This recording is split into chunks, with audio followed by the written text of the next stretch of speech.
সালাম আলাইকুম। নির্বাচন ডাকসু জাকসুর শেষ হলো। এখন আপনাদেরকে কিছু কথা বলা জরুরি। আসন্ন সংসদ নির্বাচন আছে। সেই নির্বাচনে বিএনপির অবস্থা কি হবে, তাদের অবস্থান কি হবে, তাদের দলীয় যে পলিসি সেটা কেমন হবে, সে বিষয়গুলো নিয়ে একটু আলোচনা করা দরকার। আমরা গেল 5 তারিখ থেকে 5ই আগস্টের পর থেকে যদি নাকি বিএনপির সভা সমাবেশ, বক্তব্য, স্লোগান এগুলো শুনি, তাহলে মনে হবে যেন একটা আওয়ামী লীগের স্লোগান শুনছি, একজন আওয়ামী লীগের মানুষের বক্তব্য শুনছি। মাওলানা ভাসানী বলেছিলেন যে দাদারা যখন তোমাদের প্রশংসা করবে তখন তুমি বুঝবা যে তোমার দেশের বিরুদ্ধে গিয়েছ। আপনাদেরকে আওয়ামী লীগ এই হেরে যাওয়ার পরে আওয়ামী লীগ যে পরিমাণে অনুশোচনা, যে করুণা দেখাচ্ছে আপনাদের প্রতি, এটাতে বোঝা যাচ্ছে যে আপনারা এই দেশের বিরুদ্ধে অবস্থান নিয়েছেন। আমরা এই ডাকসু নির্বাচনে সরাসরি কোনো দলের পক্ষে যেতে চাইনি। ডাকসু নির্বাচনের আগে আপনাদের যে ক্যাম্পেইন, এই গেল 1 মাস ব্যাপী, এই ক্যাম্পেইনে আপনারা একটা জিনিস পরিষ্কার করেছেন যে এই দেশকে আপনারা আবার সেই আওয়ামী লীগের মতো বিভাজনের রাজনীতির দিকে ঠেলে দিতে চান। আমার তো ভাই বিএনপি নাই, জামাত নাই, আমি তো কোনো দল করি না। আমার দল একটা, আমি আগে বলেছি আমি এন্টি ইন্ডিয়ান। আপনি সেই ইন্ডিয়ানকে যখন, ইন্ডিয়ান ন্যারেটিভকে যখন আপনি প্রতিষ্ঠিত করতে যাবেন, আপনি যেই হন, আমার বাপ হইলেও আমার যায়ও না আসেও না, আমি তার বিরুদ্ধে অবস্থান নেব। যা মন চায় করতে পারেন, মায়েরা ফেলতে পারেন, যা মনে চায় করেন, কোনো সমস্যা নেই। এই যে নির্বাচনে দেখেছেন না, সাদিকের পক্ষে অবস্থান নিয়েছে শেষ পর্যন্ত। বলি, নির্বাচনটা শেষ হওয়ার পরে আজকে 4-5 দিন হলো, সাদিক কায়েম এখন পর্যন্ত 1 মিনিট সময় পায়নি আমার একটা কল দিতে। এখন আমার এই ভিডিওটা দেখার পরে হয়তো শিবিরের, জামাতের অনেকে তাকে হয়তো বলতে পারেন যে তুমি ইলিয়াসকে একটা কল দিতে পারতা।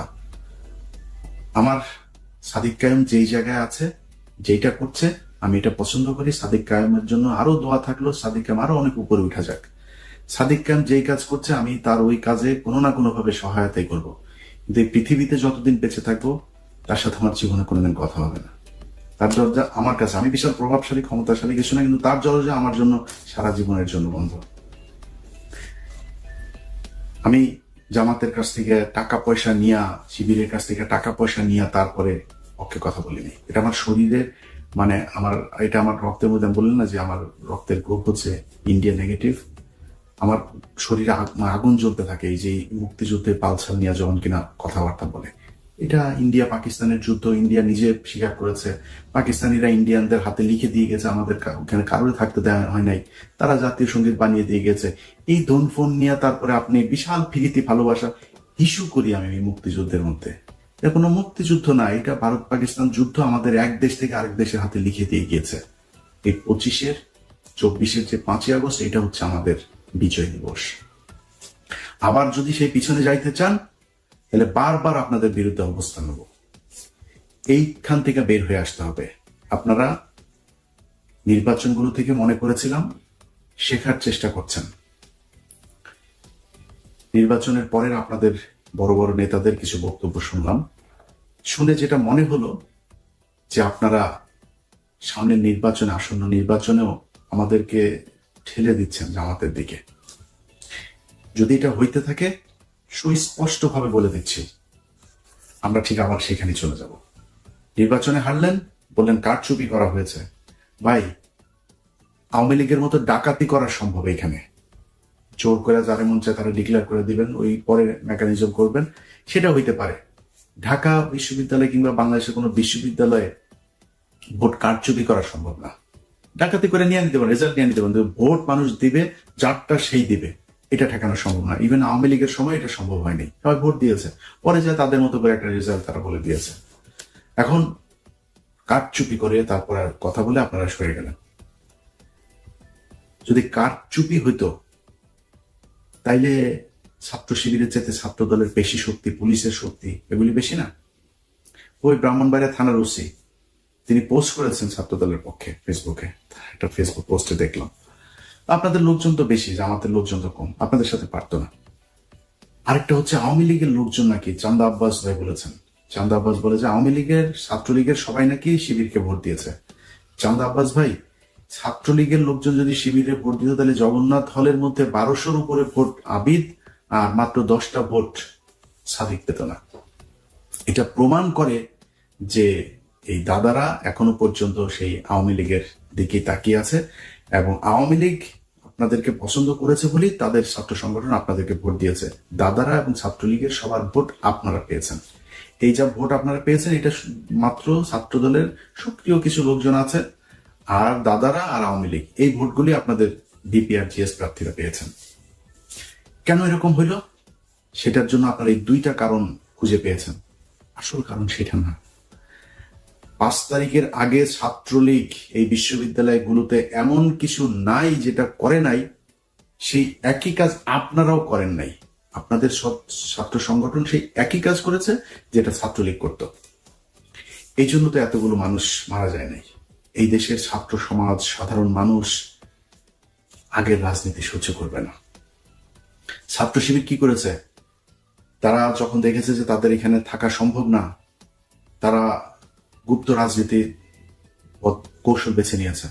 তারা সেই হলে থেকেছে, ছাত্রলীগের পাশে থেকে থেকে তারা সেখানকার রাস্তাঘাট, অলি গলি, রাজনীতির ধরন, ছাত্রদের মনোভাব সবকিছু তারা বুঝেছে।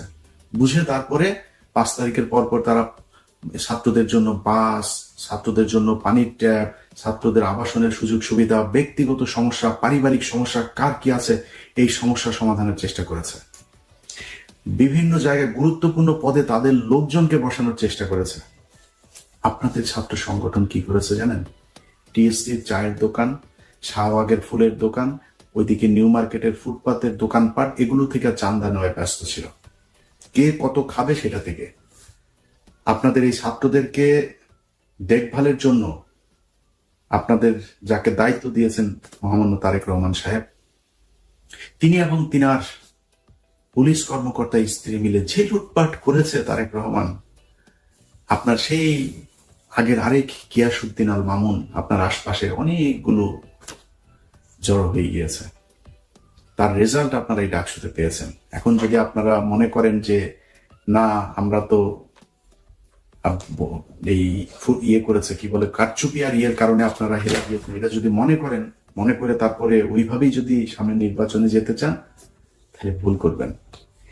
আপনাদের যে বয়ান এখন আপনারা শুরু করেছেন আওয়ামী লীগের মতো মুক্তিযুদ্ধ কেন্দ্রিক দুই দিকে বিভক্ত করে তারপরে আপনারা ক্ষমতায় চলে আসবেন, ওই ট্যাবলেট বাংলাদেশের মানুষ আর খাবে না।